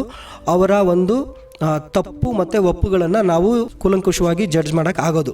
ಏನು ಗೊತ್ತಾ ಸರ್, ನಾನು ನನ್ನ ಲೈಫಲ್ಲಿ ತಿಳ್ಕೊಬಂದಿರೋವಂಥದ್ದು ಸರ್, ಇವಾಗ ನಾವು ಕರೆಕ್ಟಾಗಿ ನಡ್ಕೊಂಡು ಹೋಗ್ತಿದ್ರು ಕೂಡ ನಮ್ದೇನೋ ಒಂದು ತಪ್ಪಿದೆ ಅಂತ ಹೇಳ್ಬಿಟ್ಟು ಬೇರೆಯವರು ನಮ್ಮ ತಪ್ಪುಗಳನ್ನು ಕಂಡುಹಿಡಿಯಾಕೆ ಇರ್ತಾರಲ್ಲ ಸರ್, ಅಂಥವ್ರು ನಮ್ಮ ಹಿತೈಷಿಗಳು. ಹೆಂಗೆ ಹೇಳಿ, ನಾವೇನೇ ತಪ್ಪು ಮಾಡದೇ ಇರೋ ಥರ ಅವ್ರು ನಮ್ಮನ್ನು ನೋಡ್ತಾ ಇರ್ತಾರೆ. ನಾವು ತಪ್ಪು ಮಾಡಿದ ಕೂಡಲೇ ಬೇರೆ ಹತ್ರ ಎಲ್ಲ ಹಾಕೊಟ್ಬಿಟ್ಟು ಅದನ್ನೇ ದೊಡ್ಡ ಇಶ್ಯೂ ಮಾಡೋಕ್ಕೆ. ಸೊ ಅವರು ನಮಗೆ ಸ್ಯಾಲ್ರಿ ಇಲ್ಲದೆ ಕೆಲಸ ಮಾಡೋ ಸರ್ವೆಂಟ್ಗಳು. ಸ್ಯಾಲ್ರಿ ಇಲ್ಲದೆ ನಮಗೋಸ್ಕರ ನಮ್ಮ ಬಗ್ಗೆನೇ ಸ್ಟಡಿ ಮಾಡಿಕೊಂಡು ಎಲ್ಲಿ ಹೋದ, ಎಲ್ಲಿ ಬಂದ, ಏನು ಮಾಡ್ದ, ಎಷ್ಟು ದುಡ್ಡು ಮಾಡ್ದ, ಏನು. ಸೊ ಆ ಥರ ನಮ್ಮ ಬಗ್ಗೆ ವರ್ಕ್ ಮಾಡೋ ಒಂದು ಸ್ಯಾಲ್ರಿಲೆಸ್ ಪರ್ಸನ್ ಅವನು. ಸೊ ಅವ್ರನ್ನಿಂದ ನಾವು ಜಾಸ್ತಿ ಕಲಿಯೋದಿರುತ್ತೆ. ಸೊ ಈ ಥರದ್ದೆಲ್ಲ ಭಾಳ ಬಂದವು. ಆಮೇಲೆ ಟೀಮಲ್ಲಿ sir as a team leader ಆಗಿಬಿಟ್ಟು you have to manage both. ಈ ಕಡೆ ಟೀಮೂ ಮ್ಯಾನೇಜ್ ಮಾಡಬೇಕು, ಈ ಕಡೆ ಮ್ಯಾನೇಜ್ಮೆಂಟ್ನು ಮ್ಯಾನೇಜ್ ಮಾಡಬೇಕು, ಈ ಕಡೆ ಮೀಡಿಯಾನು ಕೂಡ ಮ್ಯಾನೇಜ್ ಮಾಡಬೇಕು. ಸೊ ಈ 3 ಕ್ರಿಟಿಕಲ್ ಪೊಸಿಷನ್ ಇದೆಯಲ್ಲ ಸರ್, ಇದು ಯಾರಿಗೂ ಬೇಡ ಅಂದ್ಕೋತೀನಿ. ಅಷ್ಟು ಕ್ರಿಟಿಕಲ್ಲು ಸರ್ ನೀವು ಮೋಸ್ಟ್ಲಿ ರಾಹುಲ್ ದ್ರಾವಿಡ್ ಸಾಗರ್ ಆಗಿರ್ಬೋದು, ಆಮೇಲೆ ಧೋನಿ ಆಗಿರ್ಬೋದು, ಇವರೆಲ್ಲ ರಿಟೈರ್ಮೆಂಟ್ ಕೊಡಲಿಕ್ಕೆಲ್ಲ ಅದೆಲ್ಲ ಸ್ವಲ್ಪ ಸೀಕ್ರೆಟ್ಸ್ ಎಲ್ಲ ಇದೆ ಟೀಮಲ್ಲಿ. ಅದು ಮ್ಯಾನೇಜ್ಮೆಂಟ್ ಕಡೆ ಸೆಟ್ ಆಗಲಿಲ್ವೋ, ಅಥವಾ ಪ್ಲೇಯರ್ಸ್ ಕಡೆ ಸೆಟ್ ಆಗಲಿಲ್ವೋ, ಅಥವಾ ಮೀಡಿಯಾ ಕಡೆ ಸೆಟ್ ಆಗಲಿಲ್ವೋ. ಸೊ ಈ ಥರ ಏನೋ ಒಂದು ಕಾಂಟ್ರವರ್ಸೀಸ್ ಆಗ್ಬಿಟ್ಟು ಈ ಒಂದು ಸಿಚುವೇಶನ್ಗೆ ಬರಬೇಕಾಗುತ್ತೆ. ಸೊ ನನಗೂ ಎಲ್ಲೋ ಒಂದು ಹಂಗೆ ಆಯಿತು. ಅದಕ್ಕೆ ನಾನು 2016 ಕ್ರಿಕೆಟ್ನ ರಿಟೈರ್ಮೆಂಟ್ ತೊಗೊಂಡು 2019 ನಂದೇ ಒಂದು ಶೇಖರ್ ನಾಯ್ಕ್ ಫೌಂಡೇಶನ್ ಮಾಡಿಕೊಂಡು ಕ್ರಿಕೆಟ್ ಅಕಾಡೆಮಿ ಒಂದು ವರ್ಷಕ್ಕೆ ಅಟ್ಲೀಸ್ಟ್ ಒಂದು 100 ಜನರಿಗಾದರೂ ಹೇಳ್ಕೊಡೋಣ ಕ್ರಿಕೆಟು ಅಂತ ಮಾಡ್ಕೊಂಡು ಹೋಗ್ತಾ ಇದ್ದೀನಿ. ಕೆಲವೊಂದು ಸರಿ ಬೇರೆಯವರು ನೀವು ಕ್ರಿಕೆಟ್ ಕ್ಯಾಂಪ್ ಮಾಡಿ ಅಂತ ಹೇಳ್ಬಿಟ್ಟು ದುಡ್ಡು ಕೊಡ್ತಾರೆ. ನಂದು ಒಂದು ಕ್ಯಾಂಪಿಗೆ ಆಲ್ಮೋಸ್ಟ್ 1 ಲಕ್ಷದಿಂದ 1,20,000 ರೂಪಾಯಿ ಆಗ್ಬೋದು. 2 ದಿನ ಹುಡುಗರಿಗೆ ಅಕಾಮಿಡೇಷನ್ನು, ಫುಡ್ಡು, ಟೀ ಶರ್ಟು, ಮತ್ತು ಫೋಟೋಗ್ರಾಫರು, ಶಾಮಿಯಾನ, ಪೆಂಡಾಲು, ಈ ಥರ ಎಲ್ಲ ಮಾಡಲಿಕ್ಕೆ 1,25,000 ಆಗ್ಬೋದು. ಒಂದು 5-6 ಲಕ್ಷದಲ್ಲಿ ಒಂದು 4 ಕ್ಯಾಂಪ್ ಮಾಡ್ತೀನಿ. ಕೆಲವೊಂದು ಟೈಮು ಒಂದು 2-3 ಕ್ಯಾಂಪ್ ನನ್ನ ಸ್ವಂತ ಸಂಬಳದ ದುಡ್ಡಲ್ಲೇ ನಾನು ಕ್ಯಾಂಪ್ನೆಲ್ಲ ಮಾಡಿದ್ದೀನಿ. ಯಾಕೆಂದರೆ ಸರ್ ಕ್ರಿಕೆಟ್ ಈ ಮಟ್ಟಕ್ಕೆ ತಂದಿದೆ ಸರ್, ಇದೆಲ್ಲ ಆಗಿರೋದು ಕ್ರಿಕೆಟಿಂದಾನೆ, ಮತ್ತು ಕ್ರಿಕೆಟಿಗೆ ಕೊಡೋಕ್ಕೇನು ನನಗೆ. ಸೊ ಹಾಗೆ ನಾನು ಎಷ್ಟಾಗುತ್ತೋ ಅಷ್ಟು ನನ್ನ ಕ್ರಿಕೆಟರ್ಸ್ಗೆ ಅಥವಾ ನನ್ನ ಕ್ರಿಕೆಟ್ಗೆ ಮಾಡಬೇಕು ಅಂತ ಆಸೆ ಇದೆ. ಅವಕಾಶ ಒಂದೊಂದೇ ಸಿಗ್ತಾ ಇದೆ, ಮಾಡ್ಕೊಂಡು ಹೋಗ್ತಾ ಇದ್ದೀನಿ. ಭಾಳಷ್ಟು ಸ್ಫೂರ್ತಿದಾಯಕ ವಿಚಾರಗಳನ್ನು ಒಳಗೊಂಡಂತೆ ಸರ್ ತಮ್ಮ ಜೀವನದ ಅನುಭವವನ್ನು, ತಮ್ಮ ಕ್ರೀಡಾ ಯಶಸ್ಸಿನ ಅನುಭವವನ್ನು ನಮ್ಮ ಜೊತೆ ನಮ್ಮ ಕೇಳುಗರಿಗೆ ತಾವು ಹಂಚ್ಕೊಳ್ತಾ ಬಂದ್ರಿ ಸರ್. ಈಗ ಕಾರ್ಯಕ್ರಮದ ಕೊನೆ ಹಂತಕ್ಕೆ ಬರ್ತಾ ಇದೆ ಸರ್. ಈಗ ವಿಕಲತೆ ಅನ್ನೋದನ್ನೇ ತಾವು ಯಾವ ರೀತಿ ಒಂದು ವರವಾಗಿ ಪರಿಣಮಿಸಿಕೊಂಡು ಅದನ್ನು ಶಕ್ತಿಯಾಗಿ ಪರಿವರ್ತಿಸಿಕೊಂಡು ಈ ಹಂತದಲ್ಲಿ ತಾವು ಒಂದು ಸಾಧನೆಯನ್ನು ಮಾಡಿ ನಿಂತಿದ್ದೀರಾ ಸರ್. ಆ ನಿಟ್ಟಿನಲ್ಲಿ ನಮ್ಮ ಕೇಳುಗ ಯುವ ಪೀಳಿಗೆಗೆ ಸರ್ ತಮ್ಮ ಒಂದು ಅನುಭವದ ಪ್ರಕಾರ ಈ ಯಶಸ್ಸು ಅನ್ನೋದನ್ನು ಕಂಡುಕೊಳ್ಳೋ ನಿಟ್ಟಿನಲ್ಲಿ, ತಮ್ಮ ಕ್ಷೇತ್ರದಲ್ಲಿ ಒಂದು ಸಾಧನೆಯನ್ನು ಮಾಡೋ ನಿಟ್ಟಿನಲ್ಲಿ ಯಾವ ರೀತಿಯ ಕ್ರಮಗಳನ್ನು ಅನುಸರಿಸಬೇಕು ಅಂತ ತಾವೇನು ಕೊನೆಯದಾಗಿ ಸಲಹೆಯನ್ನು ಕೊಡೋದಕ್ಕೆ ಇಷ್ಟಪಡ್ತೀರಾ ಸರ್? ಸರ್ ವಿಕಲತೆ ಅಂದರೆ ಈಗ ನಮಗೆ ದೇಹದ ಯಾವುದೋ ಒಂದು ಅಂಗ ಊನತೆ ಇರ್ಬೋದು, ಅದು ಹೆಂಗೋ ನಡ್ಕೊಂಡು ಹೋಗುತ್ತೆ. ಸಾಕಷ್ಟು ಜನರಿಗೆ ಎಲ್ಲ ಚೆನ್ನಾಗಿರೋರಿಗೆ ಮನಸ್ಸಿನ ಊನತೆ ಇರುತ್ತೆ ಸರ್. ನಿಜ, ಮನಸ್ಸಿನ ಊನತೆ ಇರುತ್ತೆ, ಜಲಸೆ, ಅಸೂಯೆ, ಈ ಥರದ್ದೆಲ್ಲ ಇರುತ್ತೆ. ಸೊ ಆ ಮನಸ್ಸಿನ ಊನತೆಯನ್ನು ನಾವು ತೆಗೆದುಬಿಟ್ರೆ ನಮ್ಮ ಅಂಗವಿಕಲತೆ ಏನೂ ಅಲ್ಲ ಸರ್. ಸೊ ಈ ಕಡೆ ಮನಸ್ಸಿನ ಊನತೆನೂ ಇರಬಾರ್ದು, ಮತ್ತು ದೇಹದ ಅಂಗವಿಕಲತೆ ಇರೋವಂಥವ್ರಿಗೆ ಆ ಒಂದು ಮನುಷ್ಯ ನೋಡ್ತಿರೋ ಒಂದು ಊನತೆ ಕೂಡ ಇರಬಾರ್ದು. ಸಮಾಜದಲ್ಲಿ ವಿಶೇಷ ಚೇತನ ಉಳ್ಳವನಿಗೆ ಮುಂಚೆ ಎಲ್ಲ ಏನು ಅಷ್ಟು ಸೌಕರ್ಯ ಆಗಿರ್ಬೋದು, ಗುರುತು ಆಗಿರ್ಬೋದು ಅಷ್ಟು ಇರಲಿಲ್ಲ. ಇವಾಗ ನಾವೇನು ಯಾರಿಗಿಂತ ಏನು ಕಮ್ಮಿ ಇಲ್ಲ ಸರ್. ನಾವು ಎಲ್ಲ ಕ್ಷೇತ್ರದಲ್ಲೂ ಇದ್ದೀವಿ, ನಾವು ಎಲ್ಲದರಲ್ಲೂ ಬರ್ತಾ ಇದ್ದೀವಿ, ಎಲ್ಲ ಇದೆ ಸರ್. ಒಂದೇ ಒಂದು ಮಾತು ಹೇಳೋಕ್ಕೆ ಇಷ್ಟಪಡ್ತೀನಿ. ಕೆಲವೊಬ್ರು ಅಪ್ಪ ಅಮ್ಮಂದರು ಸ್ಟಾರ್ಟಿಂಗಲ್ಲಿ ಒಬ್ಬ ಅಂಧ ಮಗ ಹುಟ್ಟಿದ್ನೋ, ಅಥವಾ ಅಂಧ ಮಗಳು ಹುಟ್ಟಿದ್ಲೋ, ಅಥವಾ ಒಂದು ಹ್ಯಾಂಡಿಕ್ಯಾಪ್ಟ್ ಮಗ ಹುಟ್ಟಿದ್ನೋ, ಏನಾದರೂ ಹುಟ್ಟಿದರೆ ಮನೆಗೆ ಯಾರಾದರೂ ನೆಂಟರು ಬಂದಾಗ ನೀನು ಈ ರೂಮಲ್ಲೇ ಇರು, ನೀನು ಹೊರಗೆ ಬರಬೇಡ, ನಮ್ಮ ಒಂದು ಅಂತಸ್ತಿಗೆ ಧಕ್ಕೆ ಆಗುತ್ತೆ. ಸೊ ಈ ಥರ ಸಾಕಷ್ಟು ಜನ ಮಾಡ್ತಾಯಿದ್ರು ಸರ್. ನಿಮಗೆ ಗೊತ್ತಾ, ಈಗಿನ ಕಾಲದಲ್ಲಿ ಆ ಹುಡುಗನೇ ಚೆನ್ನಾಗಿ ಓದ್ಬಿಟ್ಟು ಡಿಗ್ರಿ ಮಾಡಿಕೊಂಡು ಗೌರ್ಮೆಂಟ್ ಕೆಲಸ ಹಿಡಿದು ಆ ಅಪ್ಪ ಅಮ್ಮನ ಸಾಕ್ತಾ ಇದ್ದಾರೆ, ಆ ಅಪ್ಪನ ಮುಂದೆ ಸಾಕ್ತಾ ಇದ್ದಾನೆ. ಸೊ ಅವರು ಅವಾಗ ಹೆಂಗೆ ನೋಡಿದ್ರು, ಇವಾಗ ಇವನೇ ಅವ್ರನ್ನ ಹಂಗೆ ನೋಡ್ತಾ ಇದ್ದಾನೆ ಸರ್. ಕೆಲವೊಂದು ನಮ್ದು ಏನೇ ಆಗಲಿ ಲೈಫಲ್ಲಿ ಅದು ಆಗೋದೆಲ್ಲ ಒಳ್ಳೇದಕ್ಕೆ ಅಂತಲೇ ತಿಳ್ಕೊಂಡು ಹೋಗ್ಬೇಕು ಸರ್. ಆ ಥರ ಇದ್ದರೆ, ಅಥವಾ ನನ್ನ ಫ್ರೆಂಡ್ಸು ಅವನು ಬ್ಲೈಂಡು ಅಥವಾ ಅವನು ಡೆಫು, ಅವನ ಜೊತೆಗೆ ಯಾಕೆ ಸೇರ್ತೀರಾ, ಬರೋ ಈ ಕಡೆ ಅಂತೇಳ್ಬಿಟ್ಟು ಓಡಾಡೋದು. ಸೊ ಆ ಥರದ್ದೆಲ್ಲ ಮಾಡ್ದೇನೆ ನಾವೆಲ್ಲ ಒಂದೇ ಸರಿ ಸಮಾನವಾಗಿ ನಡ್ಕೊಂಡು ಹೋಗಬೇಕು ಅಂತ ಎಲ್ಲ ಜನತೆಯಲ್ಲಿ ಮನವಿ ಮತ್ತು ಕೋರಿಕೆ. ಭಾಳ ಸಂತೋಷ ಸರ್. ಇಷ್ಟೊತ್ತು ನಮ್ಮ ಯುವಚೇತನ ಕಾರ್ಯಕ್ರಮದಲ್ಲಿ ತಾವು ಭಾಗವಹಿಸಿ ತಮ್ಮ ಬಾಲ್ಯದಲ್ಲಿ ಹುಟ್ಟಿನಾಗ್ಲಿಂದ ತಾವು ಎದುರಿಸ್ಕೊ ಬಂದಂಥ ಅಂಧತ್ವದ ಸಮಸ್ಯೆ ಆಗಿರ್ಬೋದು, ತದನಂತರ 8 ವರ್ಷದಲ್ಲಿ ತಾವು ಈ ಶಿಕ್ಷಣವನ್ನು ಪ್ರಾರಂಭಿಸೋ ನಿಟ್ಟಿನಲ್ಲಿ ಒಂದು ಶಸ್ತ್ರಚಿಕಿತ್ಸೆಯನ್ನು ಮಾಡಿಸ್ಕೊ ಮುಖಾಂತರ ಸ್ವಲ್ಪ ಮಟ್ಟಿಗೆ ದೃಷ್ಟಿಯನ್ನು ಬರೆಸ್ಕೊಂಡಂಥ ಅನುಭವ ಆಗಿರ್ಬೋದು. ತದನಂತರ ತಾವು ಶಿಕ್ಷಣವನ್ನು ಪಡೀಲಿಕ್ಕೆ ಶಾಲೆಗೆ ಸೇರಿದದ್ದು, ಆ ಶಾಲೆಯಲ್ಲಿ ಕ್ರಿಕೆಟ್ ಕ್ರೀಡೆಯ ಮೇಲಿನ ಆಸಕ್ತಿಯಿಂದ ಕ್ರಿಕೆಟ್ ಕ್ರೀಡೆಯಲ್ಲಿ ತೊಡಗಿಸ್ಕೊಳ್ತಾ ಸತತ ಪ್ರಯತ್ನ ಹಾಗೂ ಪರಿಶ್ರಮದ ಮೂಲಕ ಕರ್ನಾಟಕ ತಂಡಕ್ಕೆ ಆಯ್ಕೆಯಾಗಿ ವಿವಿಧ ಪಂದ್ಯಾವಳಿಗಳಲ್ಲಿ ತಮ್ಮ ಕ್ರೀಡಾ ಪ್ರತಿಭೆಯನ್ನು ಪ್ರದರ್ಶನ ಮಾಡಿ, ತದನಂತರ ಭಾರತ ತಂಡಕ್ಕೆ ಆಯ್ಕೆಯಾಗಿ ಅಲ್ಲಿ ತಮ್ಮ ಕ್ರೀಡಾ ಪ್ರತಿಭೆಯನ್ನು ಪ್ರದರ್ಶನ ಮಾಡಿ ಭಾರತ ತಂಡದ ನಾಯಕನಾಗಿ ತಂಡವನ್ನು ಮುನ್ನಡೆಸುವ ಮುಖಾಂತರ T20 ವಿಶ್ವಕಪ್ ಮತ್ತು ಏಕದಿನ ವಿಶ್ವಕಪ್ನಲ್ಲಿ ಭಾರತ ತಂಡಕ್ಕೆ ಮತ್ತು ಭಾರತ ದೇಶಕ್ಕೆ ಕಪ್ಪನ್ನು ಗೆಲ್ಲಿಸುವ ಮುಖಾಂತರ ತಮ್ಮ ಕ್ರೀಡಾ ಸಾಧನೆಯನ್ನು ಮಾಡಿದಂಥ ಅನುಭವ ಆಗಿರ್ಬೋದು. ವಿಕಲತೆ ಎಂಬುದು ಒಂದು ಶಾಪವಲ್ಲ, ಅದನ್ನು ವರವಾಗಿ ಶಕ್ತಿಯಾಗಿ ಪರಿಣಮಿಸಿಕೊಂಡು ಯಾವ ರೀತಿಯಾದ ನಾವು ಸಾಧನೆಯನ್ನು ಮಾಡ್ಬೋದು ಕುರಿತು ತಮ್ಮ ಕ್ರೀಡಾ ಯಶಸ್ಸಿನ ಜೀವನದ ಅನುಭವವನ್ನು ಸ್ಫೂರ್ತಿದಾಯಕ ವಿಚಾರಗಳೊಂದಿಗೆ ಮಾಹಿತಿಯನ್ನು ಹಂಚ್ಕೊಂಡಿದ್ದಕ್ಕೆ ತಮಗೆ ತುಂಬ ಹೃದಯದ ಧನ್ಯವಾದಗಳನ್ನ ತಿಳಿಸೋದಕ್ಕೆ ಇಷ್ಟಪಡ್ತೀನಿ ಸರ್. ತುಂಬ ಹೃದಯದ ಧನ್ಯವಾದಗಳು. Thank you so much. Swami Vivekananda youth movement ಮತ್ತು ಜನಧ್ವನಿ ವಾಹಿನಿಗೆ ತುಂಬ ಒಂದು ಒಳ್ಳೆಯ ಅವಕಾಶ ಸಿಕ್ತು. ಸೊ ದಟ್ ನನ್ನ ಒಂದು ಲೈಫ್ ಜರ್ನಿನ ಎಕ್ಸ್ಪೀರಿಯನ್ಸ್ನ ನಿಮ್ಮ ಎಲ್ಲರ ಹತ್ರ ಶೇರ್ ಮಾಡ್ಕೊಳ್ಳೋ ಅಂಥ ಅವಕಾಶ ಬಂತು. Thank you sir. ಜೈ ಹಿಂದ್. ಪ್ರಿಯ ಕೇಳಿದರೆ ಇದುವರೆಗೂ ಕೇಳ್ತಾ ಇದ್ರಿ ನಮ್ಮ ಯುವಚೇತನ ಕಾರ್ಯಕ್ರಮದಲ್ಲಿ ಸಾಧನೆಯಲ್ಲಿ ಸಾವಿರಾರು ಸವಾಲುಗಳು ಎದುರಾದರೂ ದೃಷ್ಟಿವಿಕಲತೆಯನ್ನೇ ಹೊರವಾಗಿಸಿಕೊಂಡು ತಮ್ಮ ಕ್ರೀಡಾ ಪ್ರತಿಭೆಯ ಮೂಲಕ ಅಂತಾರಾಷ್ಟ್ರೀಯ ಕ್ರಿಕೆಟ್ ಆಟಗಾರರಾಗಿ ಭಾರತ ತಂಡದ ಅಂಧರ ಕ್ರಿಕೆಟ್ ತಂಡದಲ್ಲಿ ತಮ್ಮ ಕ್ರೀಡಾ ಪ್ರತಿಭೆಯ ಮೂಲಕ ಯಶಸ್ಸನ್ನು ಗಳಿಸಿರುವ ಮೂಲತಃ ಶಿವಮೊಗ್ಗ ಜಿಲ್ಲೆಯ ಶ್ರೀ ಶೇಖರ್ ನಾಯಕ್ರವರ ಜೊತೆಗಿನ ಸಂದರ್ಶನ ಕಾರ್ಯಕ್ರಮವನ್ನು ಕೇಳ್ತಾ ಇದ್ರಿ. ಇದಾಗಿತ್ತು ಇವತ್ತಿನ ನಮ್ಮ ಯುವಚೇತನ ಕಾರ್ಯಕ್ರಮ. ಮತ್ತೆ ಮತ್ತೊಂದು ಯುವಚೇತನ ಕಾರ್ಯಕ್ರಮದಲ್ಲಿ ಮತ್ತೊಬ್ಬ ಯುವ ಸಾಧಕರ ಅನುಭವದೊಂದಿಗೆ ತಮ್ಮನ್ನು ಮತ್ತೆ ಭೇಟಿಯಾಗ್ತೀನಿ. ಅಲ್ಲಿಯವರೆಗೂ ಕೇಳ್ತಾ ಇರಿ ಜನಧ್ವನಿ. ಇದು ನಿಮ್ಮ ನೆಚ್ಚಿನ ಹಾಗೂ ಮೈಸೂರಿನ ಮೊಟ್ಟಮೊದಲ ಸಮುದಾಯ ರೇಡಿಯೋ ಕೇಂದ್ರ 90.8 ಕಂಪನಾಂಕದಲ್ಲಿ ಸರಗೂರಿನಿಂದ ಪ್ರಸಾರವಾಗುತ್ತಿದೆ. ನಮಸ್ಕಾರ.